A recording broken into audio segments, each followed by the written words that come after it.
मानुष तन जो पाया उसका सच्चा लाभ उठा ले। जीवन ये अनमोल तिहारा पल पल बीतत जात। हरि नाम सिमर राम नाम सिमर शिव नाम सिमर दिन रात। हरि नाम। फिर आ गया जोशी मठ या ज्योतिर्मठ। जगत प्रसिद्ध वेदांत और दर्शन शास्त्र के महान भाष्यकार जगत पूज्य आचार्य शंकर ने इस मठ में अपनी महासाधना के श्री क्षेत्र की स्थापना की थी। उन्हीं की महासाधना से प्रेरित होकर भक्तों और सन्यासियों का दल आज भी यहाँ योग साधना किया करता है। शंकराचार्य जी ने जहाँ परम ज्योति लाभ की थी, उस स्थान पर छाया घिरी साधन वेदी के दर्शन करने से भक्ति और श्रद्धा अपने आप उमड़ आती है। फिर आ गया पांडुकेश्वर। कहते हैं इतिहास प्रसिद्ध चंद्रवंशी पांडु राजा यहीं निवास करते थे।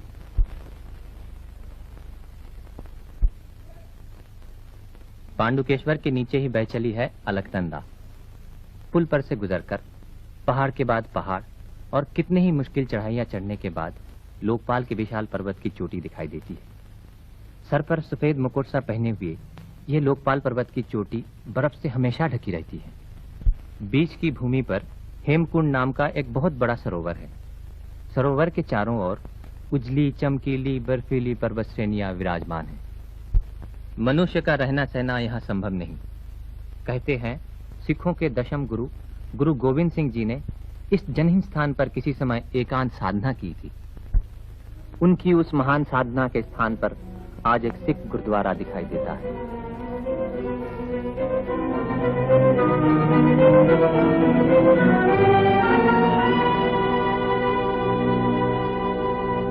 वहां से लौटने पर रास्ते में दिखाई देती है वो विशाल जलराशि जो हेमकुंड से निकलकर लक्ष्मण गंगा के नाम से अलकनंदा में आ गई।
मुसाफिर बैठे क्यों हो भाई? बीमार हो? नहीं जी, चल नहीं सकता। ओ, चल नहीं सकते? आओ मेरे साथ, मैं तुम्हें बाबा बद्रीनाथ के पास ले जाऊंगा। उठो, चलो भाई, आओ।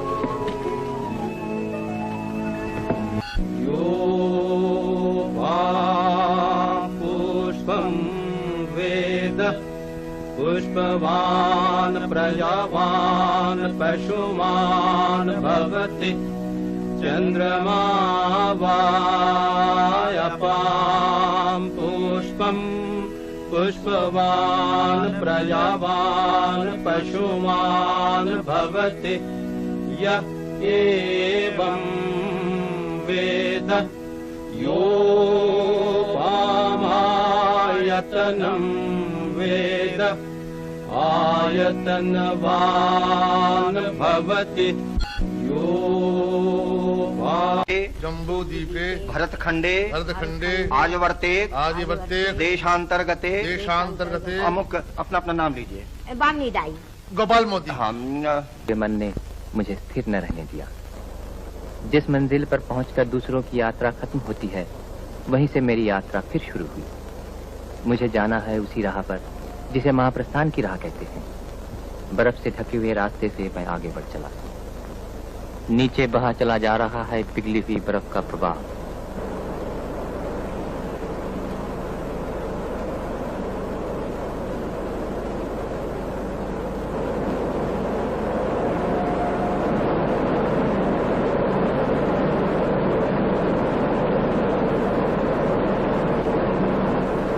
बहुत कुछ आगे बढ़ जाने पर वसुधारा का मनोहर दृश्य दिखाई देता है। वायु द्वारा उछाली हुई जलधारा की असंख्य बूंदें चारों तरफ छिटकी पड़ रही है। रास्ता बहुत ही कठिन है, फिर भी उस गहरी परछाइयों की रहस्यमय लोक में मैंने सामने आंखें उठाई तो गिरि संकट के नीचे ही दिखाई दी वो जगह जहां पांडव पत्नी देवी द्रौपदी स्वर्गारोहण करते समय धरती की गोद में हमेशा के लिए सो गई थी। इस पवित्र लक्ष्मीबान के पुण्य क्षेत्र में पहुंचकर ऐसा जान पड़ा जैसे मेरी सारी सत्ता किसी गहरी चोट के दर्द से व्याकुल हो उठी हो।